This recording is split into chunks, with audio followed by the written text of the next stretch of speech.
Okay, let's go ahead and get started. It is just about 12:01. I want to honor everybody's time today, but thank you so much for joining on what's probably your lunch hour. I'm Emily Sollenberger. I'm a program director at the State Arts Council, and I am joined by my colleague Laura Weiss, who is also here. We are going to be tag teaming together on this presentation. I'm going to kick us off, but you are here to learn a little bit more about our creativity grant, in particular, how to apply on behalf of an organization. We are going to hold today's session to about an hour, so we'll end promptly at 1 o'clock. Laura and I are going to go through a full slide deck here, and we're going to hold till the end for questions. So if you want to grab a piece of paper or open up a document on your computer just to jot down some notes, we may answer your questions along the way, but again, we'll hold some space at the end and go from there. But a few grounding documents before we get started. We are on Google Meet, so here's a couple of reference shots for you. Just noting your dashboard is probably towards the bottom of your screen, and just noting the microphone button to your center left along with your video. You can choose to be on video or not, whatever you're comfortable with, but just be mindful of that microphone button so you can be muted when you're not speaking, but if you do need to ask a question or chat, just know where that is. There's also a raise hand feature towards the bottom that you can utilize once we get to that question section. You can raise your hand to vocalize your question. There's also a couple other features. If you see those three little dots, your settings, if you're having any trouble there or want to readjust your screen. Additionally, you'll see on the bottom left, there's a place for a chat box. So if you can't vocalize something, have some questions, you're welcome to use that feature. Laura and I will probably be dropping some links and some additional information in that chat box too. Okay. We also start every public meeting with some of our grounding slides just to kind of get us in the space moving forward. The first is our land acknowledgement statement. So I'm going to read these aloud for accessibility purposes. We acknowledge the lands and waters now known as Maryland as the home of its first peoples, the Accohonic Indian Tribe, Assateague Peoples Tribe, Cedarville Band of Piscataway Indians, Chaptico Band of Indians, Lenape Tribe, Nanticoke Tribe, Nasu-Wawash Band of Indians, Piscataway Conoy Tribe, Piscataway Indian Nation, Pocomoke Indian Nation, Susquehannock Indians, Yakagani River Band of Shawnee, and tribes in the Chesapeake watershed who have seemingly vanished since the coming of colonialism. We acknowledge that this land is now home to other tribal peoples living here in diaspora. We acknowledge the forced removal of many from the lands and waterways that nurtured them as kin. We acknowledge the degradation that continues to be wrought on the land and waters in pursuit of resources. We acknowledge the right in the land and waterways to heal so that they can continue to provide food and medicine for all. We acknowledge that it is our collective obligation to pursue policies and practices that respect the land and waters so that our reciprocal relationship with them can be fully restored. Also going to read our equity and justice statement, and that is: the arts celebrate our state's diversity, connect our shared humanity, and transform individuals and communities. The Maryland State Arts Council and its supporting collaborators are committed to advancing and modeling equity, diversity, accessibility, and inclusion in all aspects of our organizations and across communities of our state. MSAC and its grantees are committed to embracing equity and non-discrimination regardless of race, religious creed, color, age, gender expression, sexual orientation, class, language, and/or ability. The vision of the State Arts Council plays an essential role in ensuring every person has access to the transformative power of the arts. And we do this through our mission, which advances the arts in our state by providing leadership that champions creative expression, diverse programming, equitable access, lifelong learning, and the arts as a celebrated contributor to the quality of life for all the people of Maryland. All right, and on this slide, these are 5 goals connected to our strategic plan. The State Arts Council is actually at the very tail end of our strategic plan, and we are moving into a new process, which is very exciting. But for the time being, we are still looking at these 5 goals, and I'm going to read the bolded portion aloud here. So goal 1 is to increase participation. Goal 2 is to provide intentional support. Goal 3 is build capacity. Goal 4 is leverage connections, and goal 5 is to bolster Maryland arts.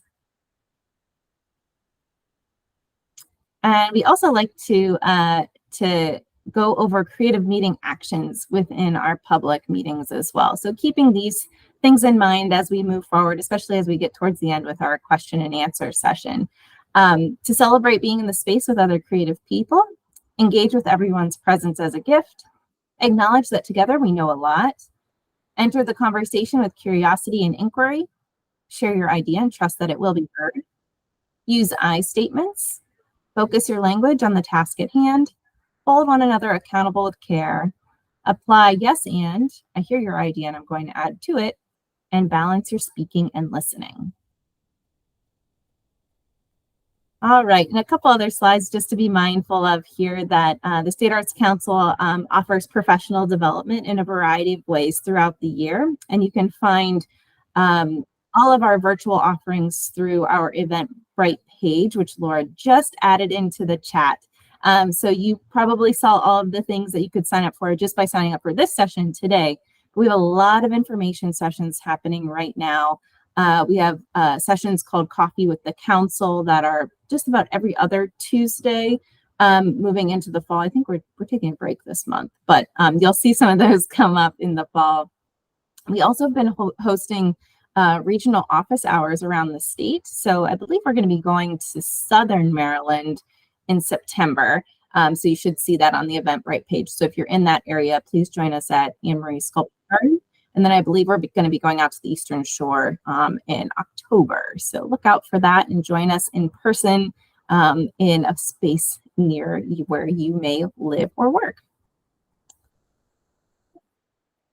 And then finally, another type of advertisement, if you will, is ways to get involved with the State Arts Council. A great way is to be a panelist or an editor involved with some of our programs to dig in a little bit deeper. So we rely on our constituents across the state to join as a panelist in particular, to give input and to review grant applications throughout the year.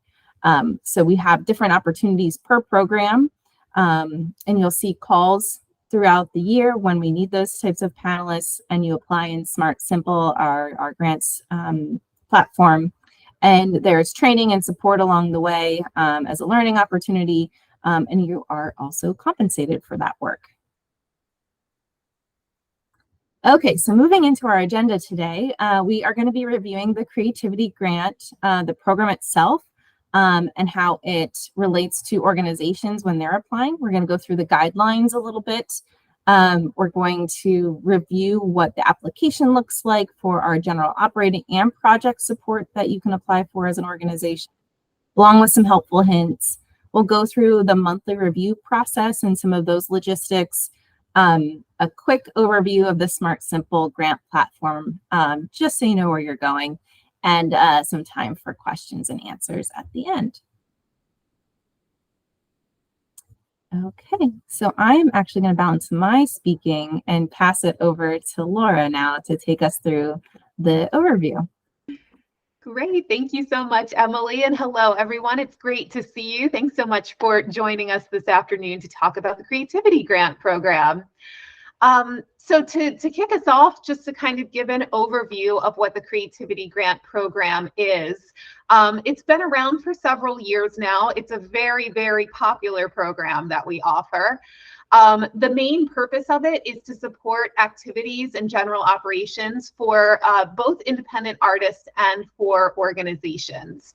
Today, we're going to specifically look at what's available to organizations. So if you're an independent artist here, there's things that could still be relevant for you, but just know that we're looking at this through an organizational lens today. We had a session the other day for independent artists. So if you're more in that camp, there will be a recording on our website very shortly. So you might want to reference that one instead.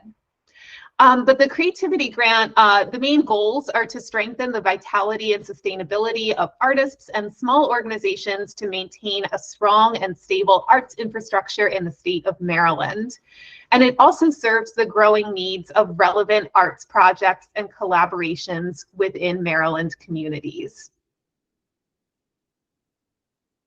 Just kind of the overview logistical pieces of the creativity grant.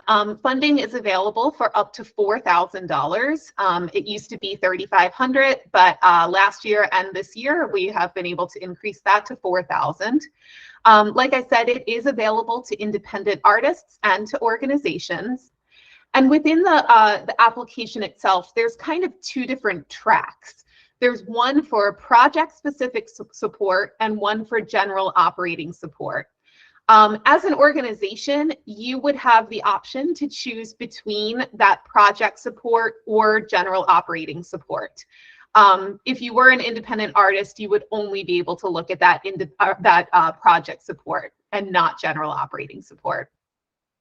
In either case, it's a brief application. It's just 3 narrative questions.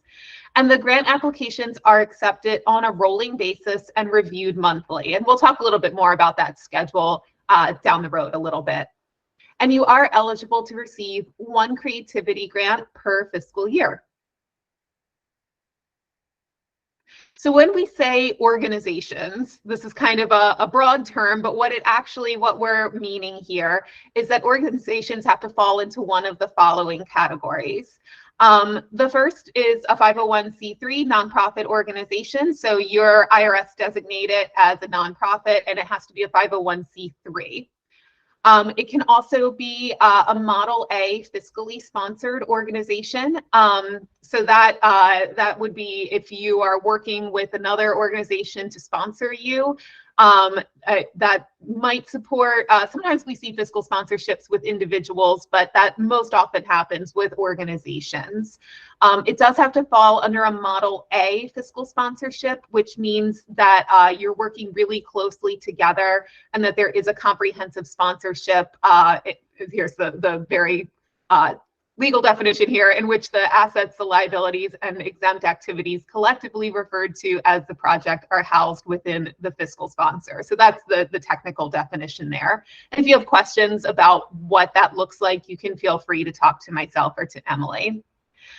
We also accept applications from units of government. That might be a town, a city, county, state, and with the capacity to undertake an arts program. We also accept applications from colleges or universities that would be outside of any kind of degree program. So if there's things that happen on the campus outside of what students are participating in as a degree program, we can look at that. And we can also look at schools, which might be a public or private school serving students in grades pre-kindergarten through 12. For organizations, we're really looking at organizations that have an allowable income of $50,000 or less, or the organization might have an allowable income that's greater than that, but you're not currently being supported through other MSAC general operating funding programs. If you're over $50,000, there's a good chance you're being supported through our Grants for Organizations, our GFO program. So if you're being supported through GFO, you are not eligible for a creativity grant. That would mean you're not eligible for general operations or a project grant. So if you've already received your notification of FY24 GFO support, then you would not be eligible here for creativity.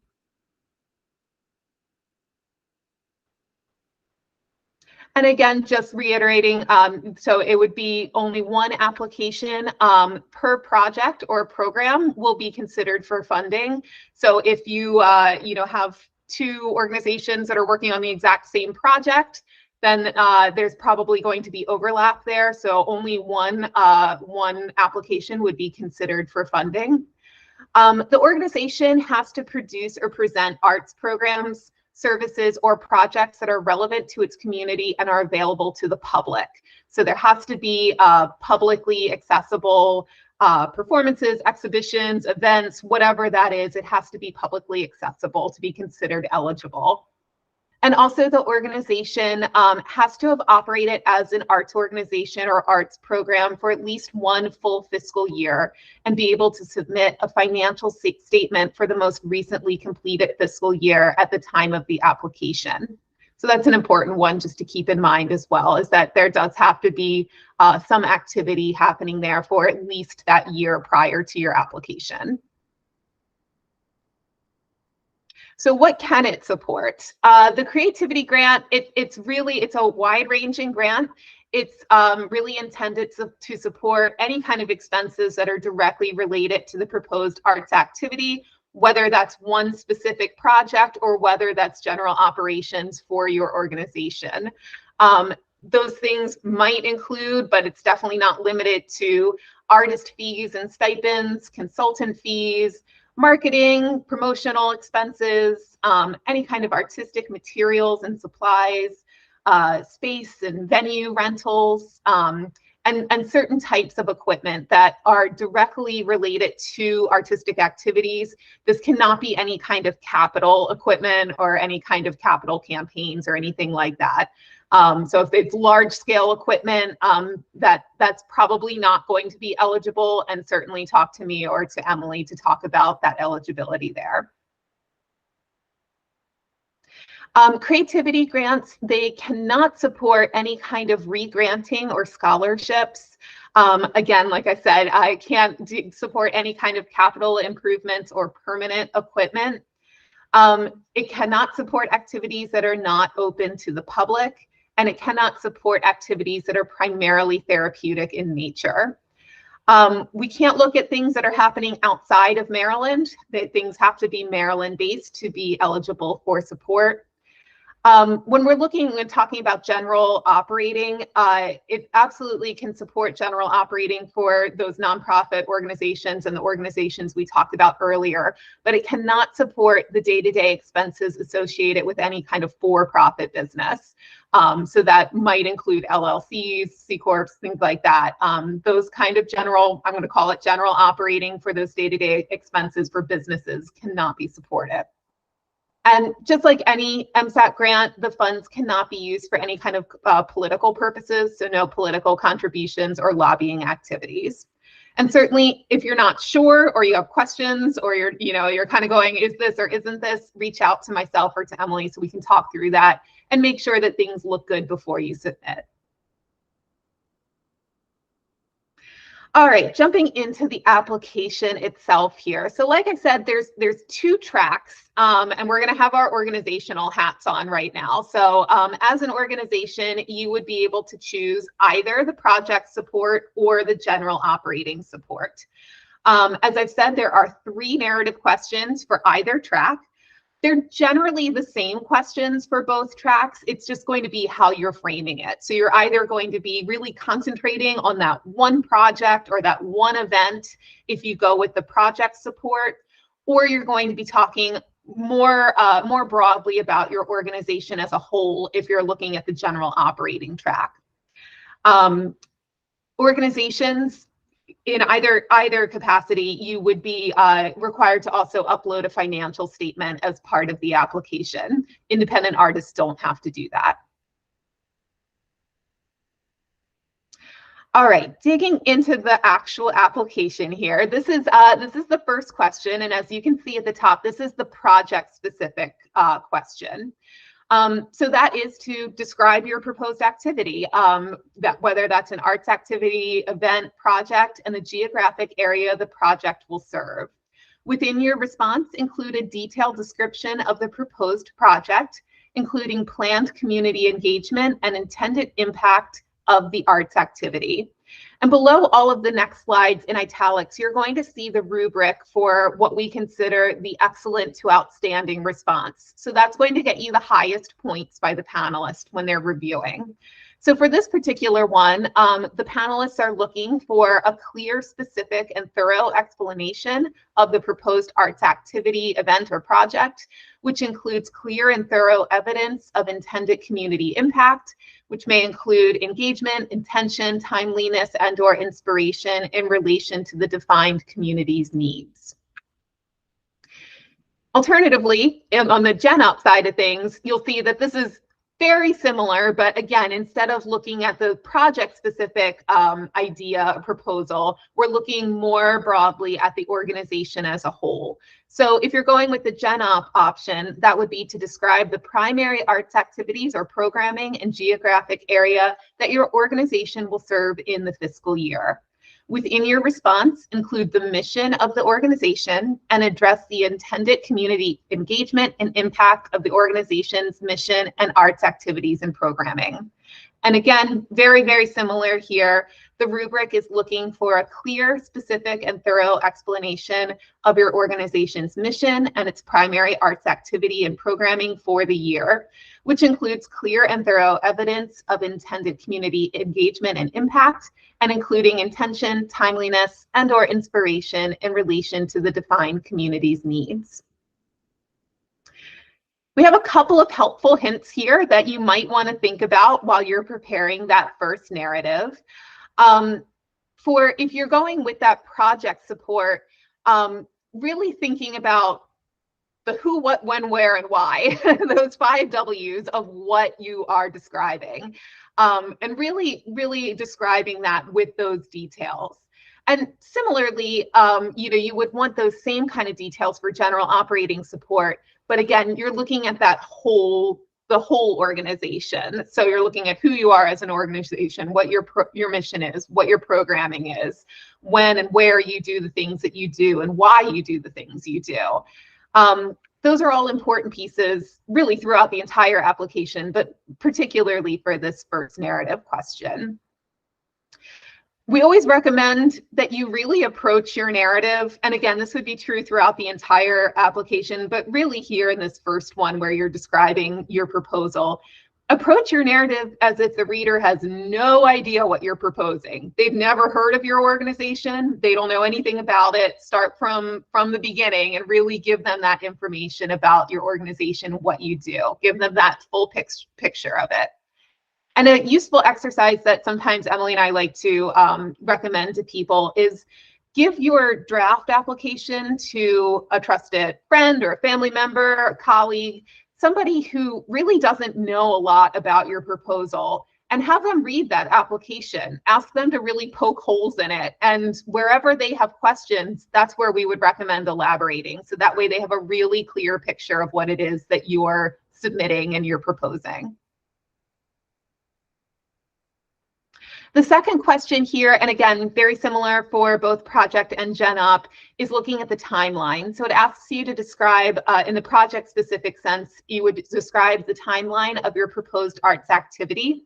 And within your response, include a detailed schedule of the project, including specific timing as it relates to steps of planning, promotional efforts, expenditure of funds, implementation and execution of the events and activities, and evaluation.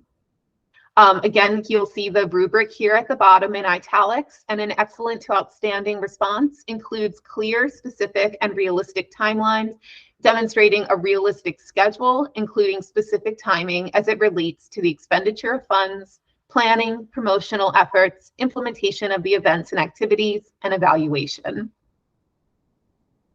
And then on the flip side, if you're going with the Gen Up choice here, very similar situation, but we're looking for you to describe the timeline of your organization's entire season or fiscal year.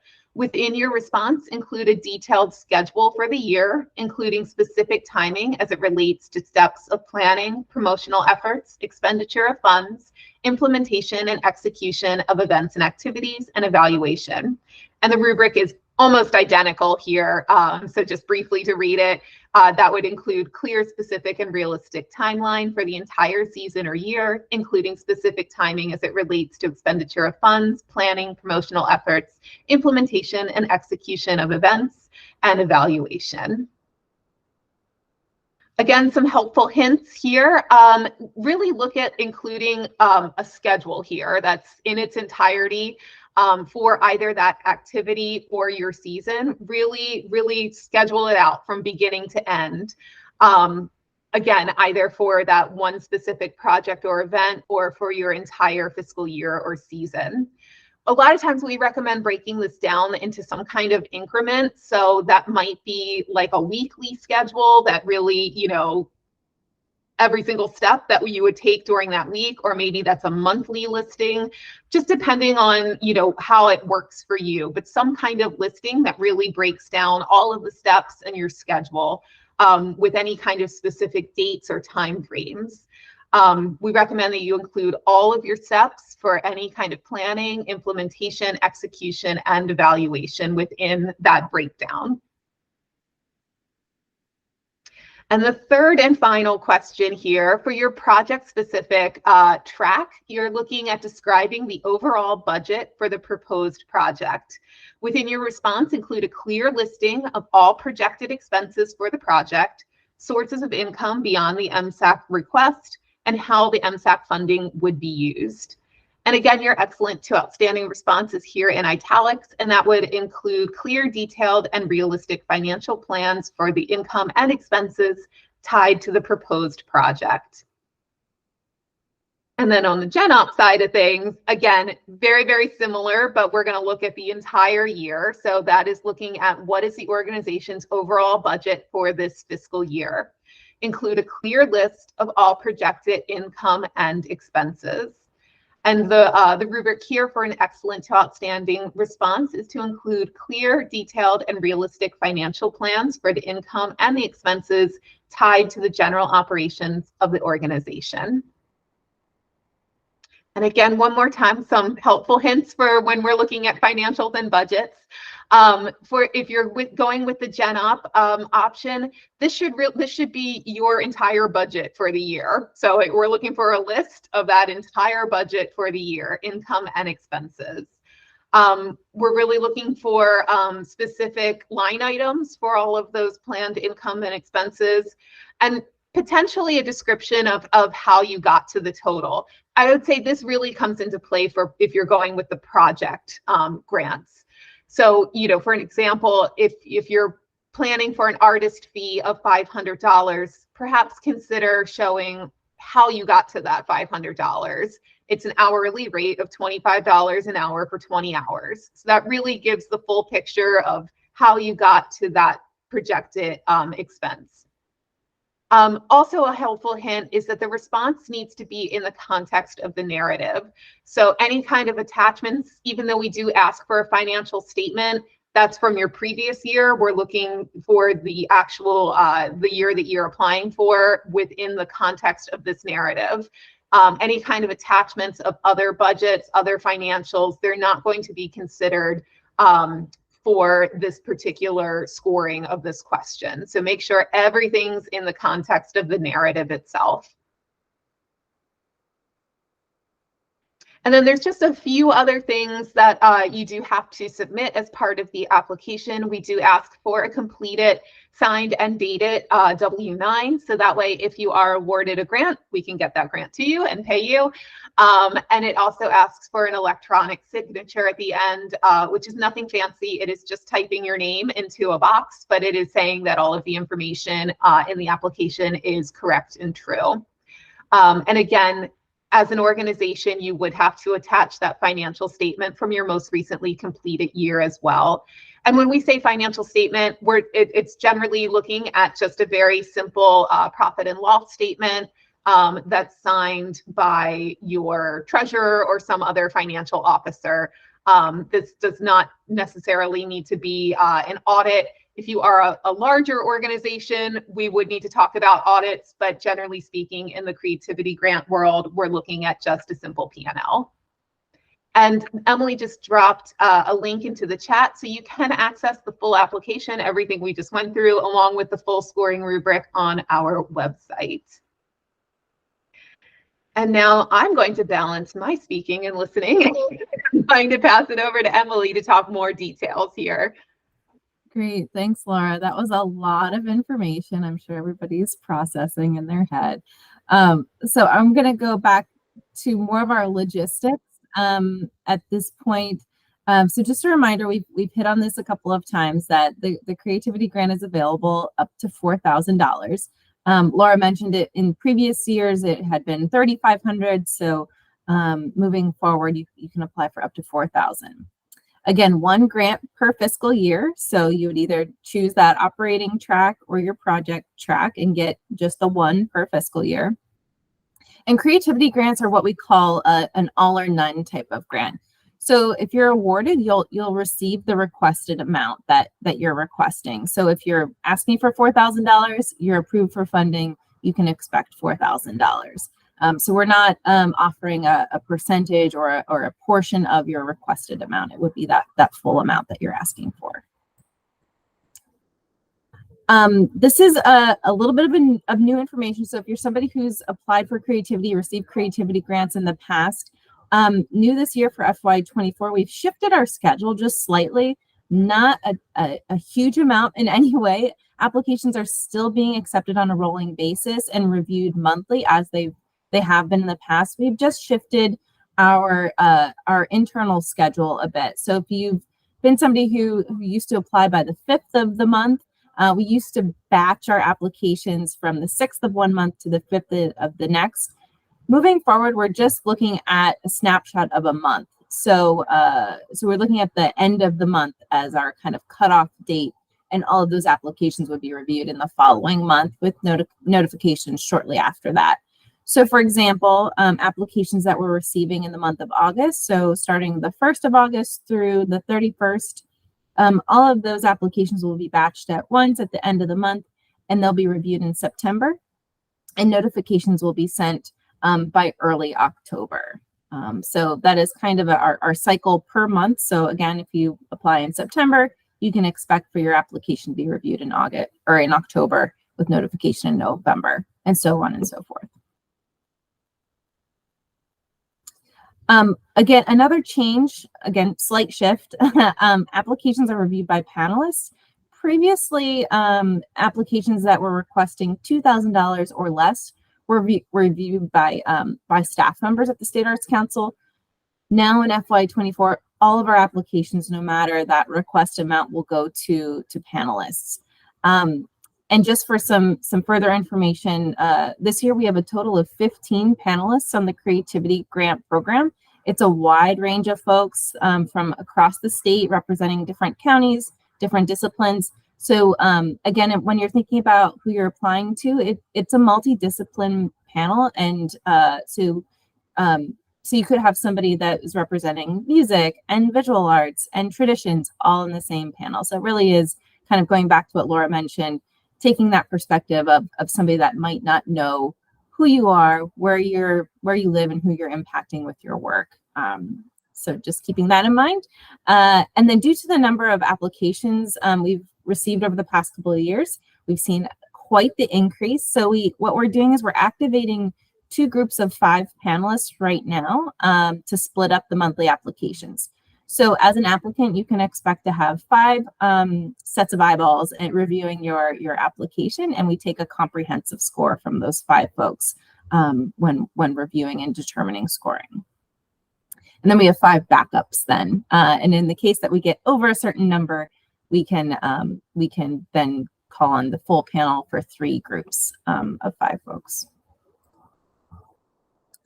Okay, then moving forward with the notifications, if you're awarded, 1, congratulations.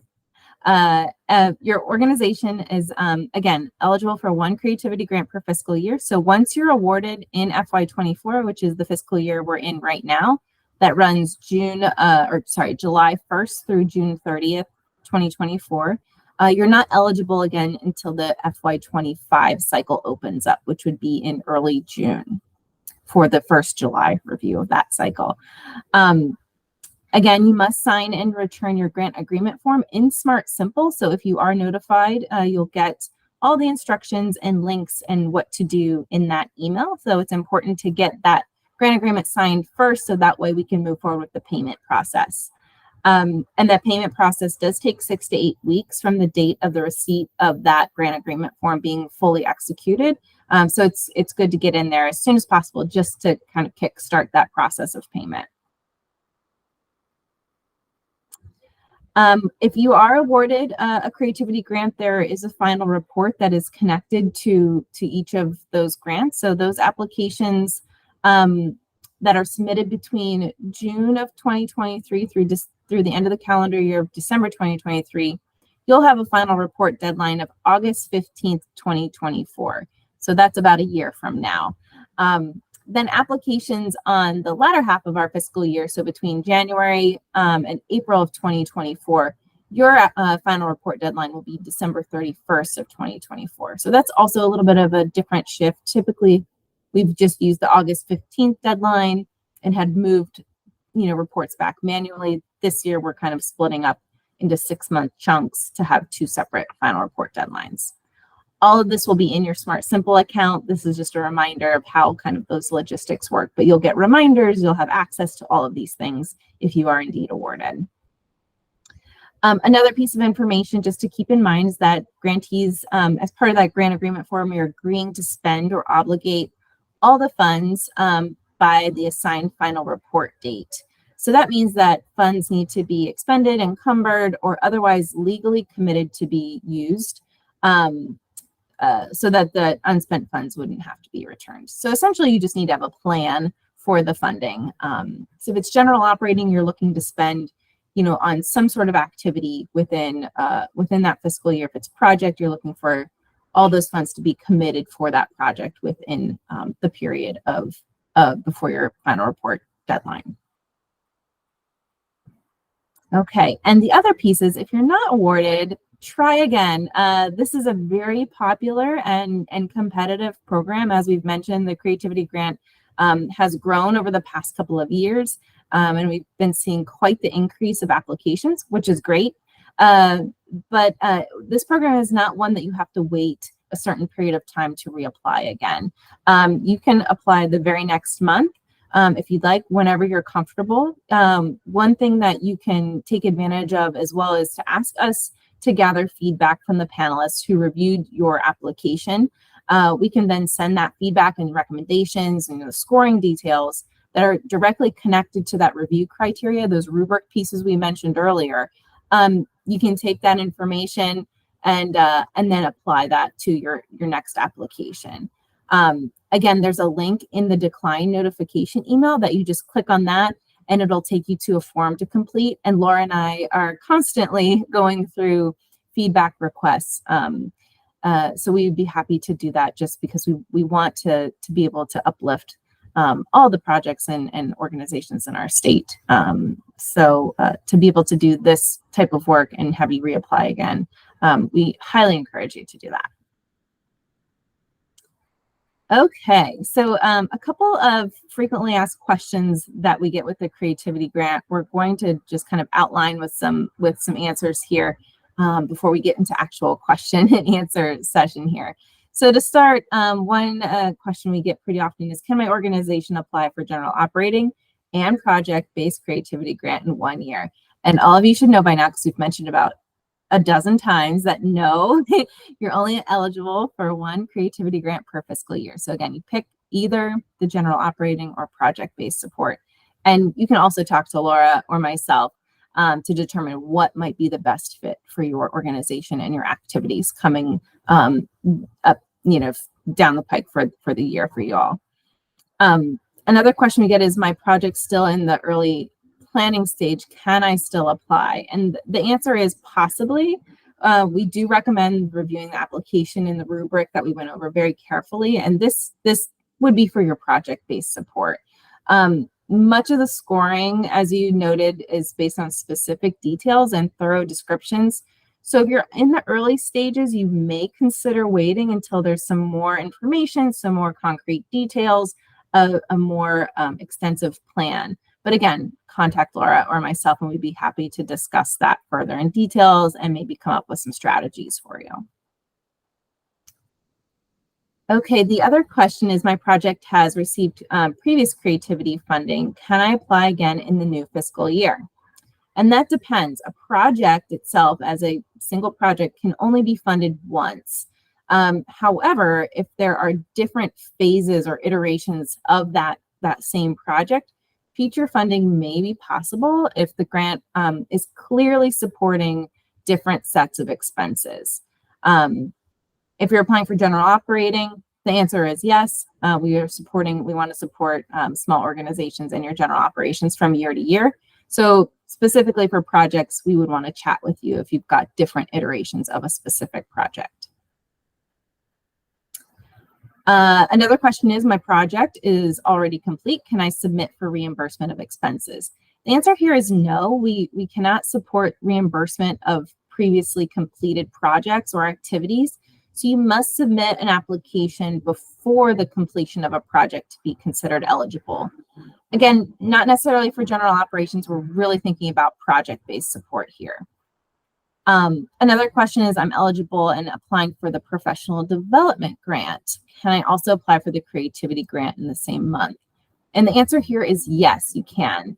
The creativity grant and the professional development grant are two separate pots of money, two different sets of goals and objectives for those programs. So you could apply and receive creativity and professional development in the same fiscal year or even the same month. We've seen that happen too. Another couple of questions here. How can I share my work samples, letters of support, reviews, etc.? And here, the external documents are not considered part of the review criteria for the creativity grant application. We're really looking at those narrative questions along with the financial statement to be attached just for eligibility purposes. But panelists are really only looking at those what you're including in your answers for those questions for scoring criteria. So don't include any important links or documents or attachments. Really hone in on that narrative as a written answer. Another thing here, I received general operating support through the Grants for Organization or GFO program. Can I apply for project support through creativity?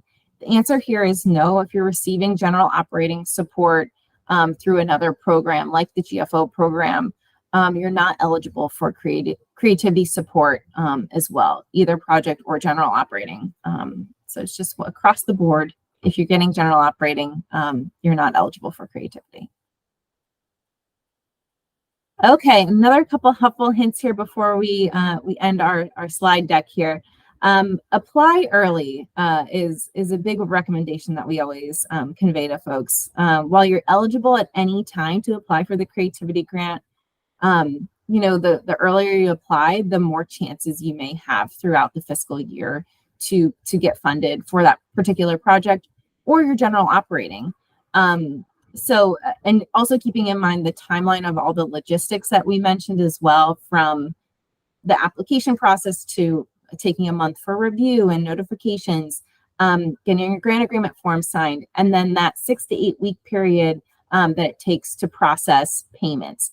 Payments are not processed by the State Arts Council staff. We pass that on through other state agencies through the larger system of payment processes. So those payments are coming out of Annapolis rather than the State Arts Council offices. So it does pass through quite a few hands before it gets to your mailbox. So again, just applying early is always recommended.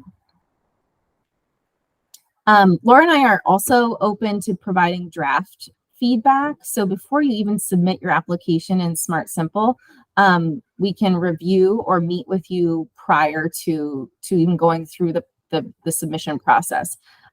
Just email one of us or both of us to request that feedback.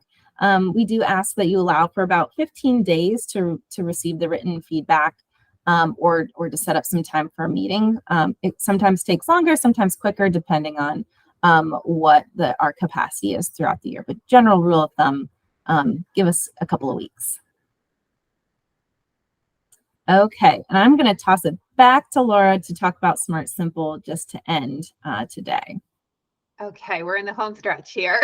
So this is just a quick overview of Smart Simple if you're not familiar with it. This is our grants platform. All applications have to be submitted through Smart Simple, and you can get to it by going to marylandarts.gov grants.smartsimple.com. If you are already registered, then you would land at this page and you put in your email and your password and click login. If you need to register in the system, if you don't have something already set up, then you're going to just click on the little blue register button in the lower left-hand corner. That'll bring you through a series of prompts that's going to ask you a little bit about your organization, just basic contact information and other details that you should have on hand. But once you go ahead and fill that out, you'll then be able to log into your new profile, and you would land on a grantee dashboard that looks something like this. It would have a couple of different categories, but you would be looking for the My Applications section of it. And under that, you're going to see funding opportunities. It might have a number 12. It might not have a number 12 above it, just depending on what you are eligible for. But you're looking for funding opportunities. If you click on that, it's going to open up a whole list of all of the different applications that you are eligible for based on your application type. So if you're a 501c3 nonprofit organization, all of the applications that are open to 501c3 nonprofits. You're going to look for the creativity grant within that list and click on the Apply Now button, which will be towards the right-hand side. Once you click that, it's going to open up the beginning of the application, which would look something along these lines. An important little tidbit here is to click Save Draft at this point. You have to click Save Draft to sort of activate the application. You're not going to be able to move on until you do so. So do be sure to click Save Draft to be able to begin work on it. It's also important to know that this system does not auto-save. So make sure, just a helpful hint, we've seen things happen before. Make sure you're clicking save, throughout the process. We hate to see people lose, important information that they have in there because they didn't click save. So just routinely click save as just a preventative measure there. You can also, you don't have to finish everything in one sitting. You could, click save draft and come back to it a couple of days later. Sometimes there's multiple people from an organization entering in different parts of the application. So you're able to save it and have somebody else, go to it if need be. But once you're all done, you're then going to click to the next button over, the Submit button. And once that's clicked, you're done and the application is in, and Emily and I will take it from there. Smart Simple, it is relatively simple, but if you have any issues or you need any assistance with it, definitely feel free to reach out. Hopefully you have heard that as kind of a theme, is Emily and myself, we are here to help you throughout the entire process. Any kind of questions, any kind of support, we're here to help. We want you to feel good about your application and the entire process. So here's our email addresses. You can feel free to reach out to us at any time. And like Emily said, we can set up meetings. We can go back and forth via email. We can send feedback, whatever you need. And with that, we have about 10 minutes. That was a lot of content to cover in 50 minutes. So we're going to pause here for a moment and take any questions that might be coming up for you. Since we do have a group here, if we can use the raise hand button at the bottom if you'd like to ask any questions, or you can feel free to put it into the chat and we can respond that way as well.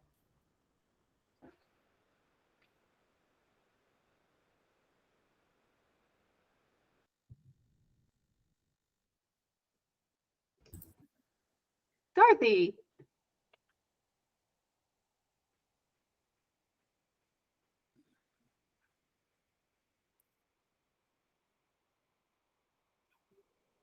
Dorothy, if you are speaking, I think you're still on mute. Okay. Hey, did I close it out? There we go. We can hear you. Great. Yeah, I lost all your faces, but hi. Yeah.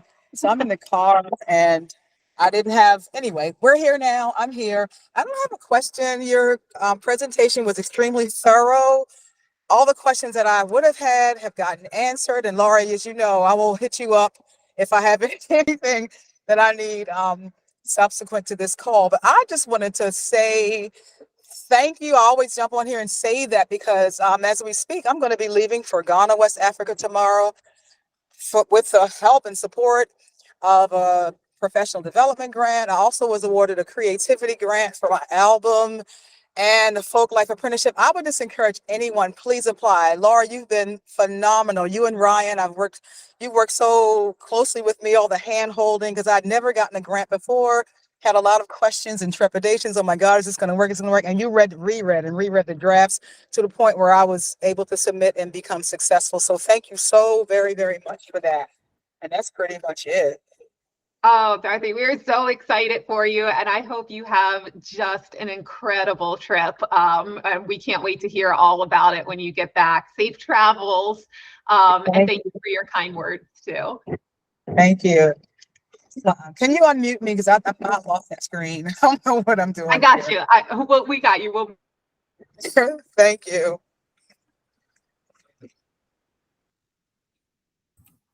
Great. And I see, Nicholas, your hand. Hi, good morning. Yeah, thanks for the presentation. I think I understand, but my organization does a couple of recurring annual events on the similar themes, but we have different performers and different activities associated with them each year.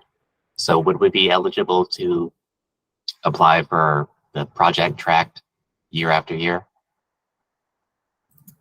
Yeah, that's a great question. Yeah, if it's the same program that you're offering to the community, just a different iteration of year after year, that would definitely be fine. If you're doing more than one program or project throughout the year, you may consider just applying for the general operating to cover all of your activities throughout the year. And a lot of times we do recommend that to organizations. Sometimes it doesn't make sense for everybody.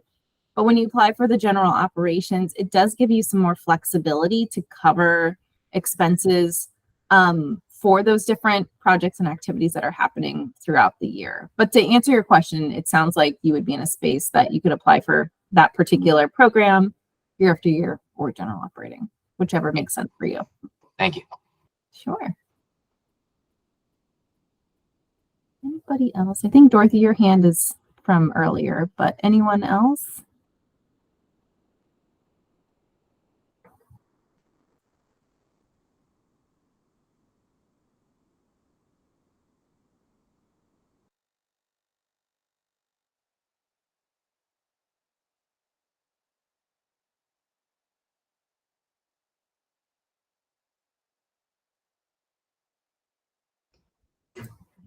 Did we cover everything? We're good? Everybody's feeling good about their applications? We did our job. Yay! Well, great. Well, if there's no questions, then certainly we don't need to sit in silence and stare at each other. But if there are any questions that you do have, Emily and I can hang on for another couple of minutes. But we do want to just remind you, this was recorded. The session was recorded. So in the next couple of days, we will get that up on the website for you. So you can feel free to come back anytime, replay it. We'll also include the slide deck so you can reference that as well. And like we've said, I don't know, 2 dozen times now, if you need anything at all, reach out to us. We're here to help however we can. Nicholas, the previous recordings, so they'll be on the page, on the Creativity Grant page, there's a section that is application assistance, and it'll have a little drop-down menu area. It'll go in there. So look for application assistance on the Creativity Grant pages. And you'll see there's a page for general operating support. That's where this recording will go. And then there's the project-based support. And the recording from the other day will actually go there. So you can reference either of those. All right. Well, if we're good to go, Emily, anything else from you? I don't think so. Just thanks everybody for taking the time to be with us today, and look forward to hearing what's ahead for you all. Great. All right. Mhm. Have a Good wonderful afternoon. afternoon. Yes. We look forward to seeing your applications.